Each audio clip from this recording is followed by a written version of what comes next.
Video देखने से पहले मेरे चैनल को सब्सक्राइब कर दें और वीडियो पसंद है तो उसको शेयर लाइक भी कीजिए, शेयर भी कीजिए और बेल आइकन को भी ज़रूर दबाएं ताकि आपको मेरी वीडियो बर वक्त पहुँचती रहे।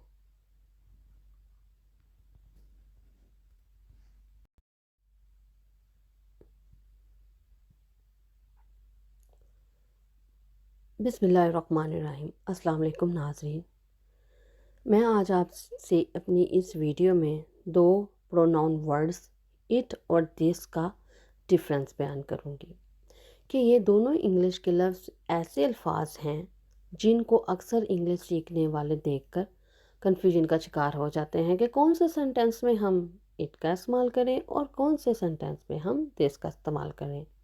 तो मैं अपनी इस वीडियो में आपसे यही शेयर करूंगी कि इन दोनों के आपस में क्या क्या डिफरेंसेस हैं।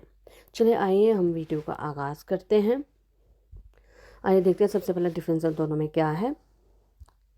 It is a third personal pronoun के इट जो है वो थर्ड पर्सन है पर्सनल प्रोनाउन में।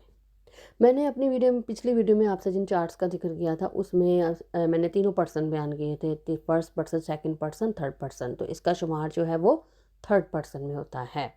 थर्ड पर्सन कौन सा पर्सन है? जिसके बारे में आप बात कर रहे होते हैं, जो चीज़ बज़ाहिर वहाँ पर मौजूद नहीं होती। तो इसलिए इट का इस्तेमाल अक्सर थर्ड पर्सन के तौर पर होता है। जैसे horse is a pet animal, it runs faster. कि हॉर्स एक पालतू जानवर है, घोड़ा एक पालतू जानवर है और ये बहुत तेज़ दौड़ता है। कि तो इस जगह पे हमने एक प्रॉपर नाउन की जगह पर थर्ड पर्सन का इस्तेमाल किया है, थर्ड पर्सनल प्रोनाउन का इस्तेमाल किया है। अब दूसरा ये है, दूसरा जो थी दिस है वो क्या है, इसके बारे में पढ़ते हैं। This is demonstrative pronoun and determiner. कि दिस जो है वो एक डिटर्मिनर भी है और डिमॉन्स्ट्रेटिव प्रोनाउन भी है। डिमॉन्स्ट्रेटिव प्रोनाउन क्या है? डिमॉन्स्ट्रेटिव प्रोनाउन ऐसा प्रोनाउन है जो किसी भी नाउन की तरफ इशारा करने के लिए इस्तेमाल होता है। और डिटर्मिनर क्या है? डिटर्मिनर जो है वो ऐसे वर्ड्स को कहते हैं जो किसी भी चीज़ की तरफ इशारा करने के लिए इस्तेमाल होते हैं। ऐसे सेंटेंस जिनमें यानी कि बज़ाहिर कोई सब्जेक्ट तो मौजूद नहीं होता लेकिन किसी चीज़ की तरफ आपने इशारा करना हो तो आप अक्सर उसमें इनडिटर्मिनेट्स को इस्तेमाल करते हैं। दिस, दैट, यानी कि उसकी लोकेशन के लिहाज से कि चीज़ पास है या दूर है, उसके लिहाज से जब आप इन अल्फाज का इस्तेमाल करते हैं, दिस, दैट, देयर, दिस, तो उनको हम डिटर्मिनेंट्स कहते हैं। तो दिस भी एक डिटर्मिनर भी है और एक डिमॉन्स्ट्रेटिव प्रोनाउन भी है कि ये किसी नाउन की तरफ इशारा करने के लिए इस्तेमाल होता है। अब हम दूसरा डिफरेंस देखते हैं, वो क्या है। It is used for animals and non living things. Example given, dog is a pet animal, it is very faithful animal. कि ये जो है इट जो है वो बेजान चीज़ों के लिए और जानवरों के लिए इस्तेमाल होता है। जैसे डॉग जो है, कुत्ता जो है, एक पालतू जानवर है और ये बहुत वफादार जानवर है। अब जो कुत्ता है ये क्या है? ये है तो जानदार है लेकिन जानवर है, और तो इट को हम जानवर और बेजान चीज़ों के लिए बस इस्तेमाल करेंगे।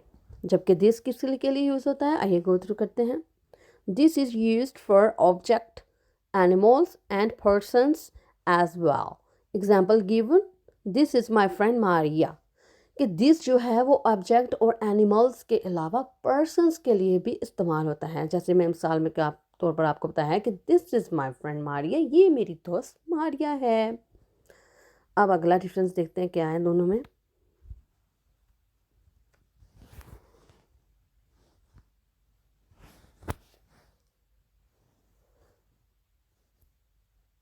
It is used to identify a person. Suppose you get a call from a friend and you want to tell your friend about caller. Sorry, यहाँ पर कॉल्ड की जगह पर कॉलर आएगा। You will say it is my friend. जैसे it जो है उसको हम किसी भी पर्सन को आइडेंटिफाई करने के लिए इस्तेमाल करते हैं।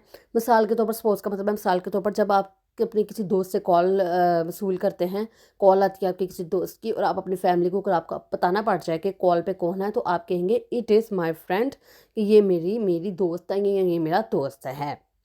क्योंकि आप कॉलर के बारे में बता रहे हैं कि ये मेरा दोस्त है। कॉलर एक थिंग है, एक बेचैन चीज़ है, तो इसलिए ये जो है इसको हम आइडेंटिफाई करने के लिए इस्तेमाल करेंगे। This is used to introduce a person. Suppose you are invited in a party and you want to introduce your father. You will say, "This is my father." जबकि दिस जो है वो किसी को पर्सन को इंट्रोड्यूस करवाने का इस्तेमाल होगा। मिसाल के तौर पर आप किसी पार्टी में गए हैं और वहाँ पर आपने अपने फादर को इंट्रोड्यूस करवाना है, या आपने किसी को भी किसी भी पर्सन को किसी से इंट्रोड्यूस करवाना है, तो आप दिस का लफ्ज़ इस्तेमाल करेंगे। आपने अपने आप को भी इंट्रोड्यूस करवाना है तो फिर भी आप कहेंगे दिस इज़ मी। ये यहाँ आप कहेंगे, ये नहीं आप कहेंगे इट इज़ मी, आप कहेंगे दिस इज़ मी। या आप ये कहेंगे दिस इज़ माई फादर, यहाँ आप कहेंगे this is my mother, this is my friend. यानी कि ये इस तरह इन दोनों में ये डिफरेंस है कि भी डिफरेंस हो गया। अब नेक्स्ट देखते हैं हम क्या है। It is used as subject in a sentences to describe time, weather and distance. Example, it is raining today, it is 2 o'clock, it is situated 2 kilometer far away from my house. तो ये जो है it जो है वो एक subject के तौर पर भी सेंटेंस में इस्तेमाल होता है। यानी कि ऐसा सेंटेंस जिसमें कोई सब्जेक्ट नहीं होता, उसके लिए ये इस्तेमाल होता है। मसलन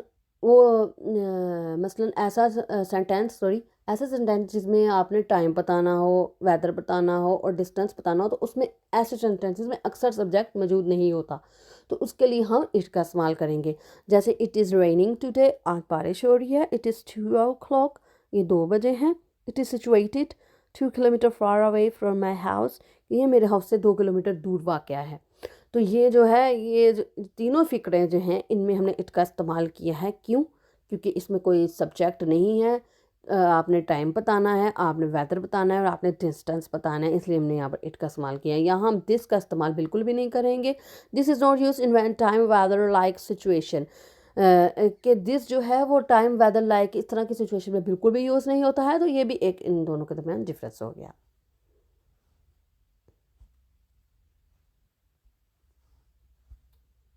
अब नेक्स्ट है, it is also used as subject in a sentence when there is no any specific doer or actor, example given।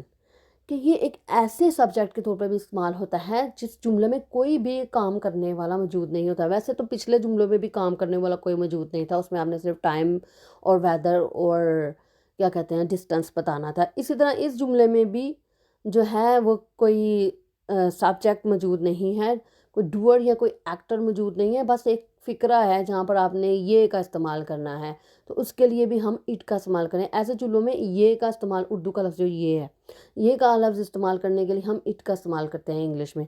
जैसे कि it is important to learn English, कि ये बहुत ज़रूरी है, इंग्लिश सीखना बहुत ज़रूरी है। अब इसमें कोई भी काम करने वाला मौजूद नहीं है। ये नहीं है कि नुमान को इंग्लिश सीखने के लिए नुमान के लिए इंग्लिश सीखना ज़रूरी है, नहीं। इसमें सिर्फ आपने बता दिया किसी को भी, यानी कि इंग्लिश सीखने के लिए, अगर आप के लिए इंग्लिश सीखना ज़रूरी है, यानी कि किसी के लिए भी इंग्लिश सीखना ज़रूरी है, तो इसमें कोई भी सब्जेक्ट मौजूद नहीं है। सब्जेक्ट यानी कि कोई काम करने वाला, या कोई काम कर एक्टर यानी कि कोई काम करने वाला, डूअर यानी कि किसी चीज़ को करने वाला मौजूद नहीं है।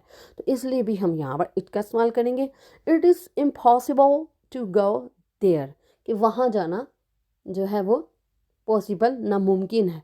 तो यहाँ पर भी हमने जो इट का इस्तेमाल किया, क्योंकि कोई स्पेसिफिक पर्सन, कोई स्पेसिफिक थिंग, किसी का भी जिक्र नहीं है, किसी भी स्पेसिफिक थिंग, किसी भी स्पेसिफिक जानदार लिविंग थिंग का कहीं का भी जिक्र नहीं है। तो इसलिए हम इधर इट का इस्तेमाल करें, यहाँ पर कोई भी सब्जेक्ट नहीं है। ऐसे फिक्रों को वैसे डमी, ऐसे सब्जेक्ट को वैसे डमी सब्जेक्ट भी कहा जाता है, जिसमें किसी भी, यानी कि ऐसा सेंटेंस जिसमें किसी ऐसे सब्जेक्ट का इस्तेमाल हो रहा हो जो वाज़िया नहीं है, तो ऐसे सब्जेक्ट को हम डमी सब्जेक्ट कहते हैं। वैसे आगे है this is use to indicate the nearness of specific person, thing and being experience. तो दिस जो है, जब आपने कोई चीज़ का इस्तेमाल किया है, उसका तजर्बा आपने किसी के साथ शेयर करना है कि ये मैं चीज़ इस्तेमाल कर चुकी हूँ, उसके बारे में बात कर रहे हैं अगर आप, तो इट नहीं करेंगे, दिस का इस्तेमाल करेंगे। या आपने किसी चीज़ की इशारा करना है जो आपके पास पड़ी है, नियर है, जो आपके करीब पड़ी है, तो तब भी आप जो है वो किसी पर्सन या थिंग की तरफ इशारा करना है, तो आप दिस का इस्तेमाल करेंगे, इट का नहीं करेंगे। जैसे दिस बुक इज़ माइन, कि ये मेरी किताब है, यानी कि इसका मतलब कोई स्पेसिफिक बुक है जिसके बारे में आप बात कर रहे हैं, और जो आपके पास है उसके बारे में आप बात कर रहे हैं। This book is mine. This cupboard is yours, कि ये अलमारी तुम्हारी है। This is the book that I read, ये वो बुक है जो मैंने पढ़ी है। यानी कि इसमें भी देखिए अब आप एक्सपीरियंस का जिक्र हो रहा है। तो इसी तरह ऐसे अल्फाज जिनमें किसी ऐसे स्पेसिफिक पर्टिकुलर पर्सन थिंक या किसी तजर्बे के किसी चीज़ के तजर्बे के बारे में बात हो रही हो तो वहाँ पर हम दिस का इस्तेमाल करें, इट का इस्तेमाल नहीं करेंगे। तो नाज़रीन ये हो गए आपसे के क्या कहते हैं डिफरेंस हो गए इनके आपस में जो मैंने आपसे बयान किया इट और दिस का। उम्मीद है आपको मेरी वीडियो ज़रूर पसंद आई होगी। वीडियो देखने के लिए मेरा बहुत बहुत आपको मेरा शुक्रिया। अल्लाह हाफिज़।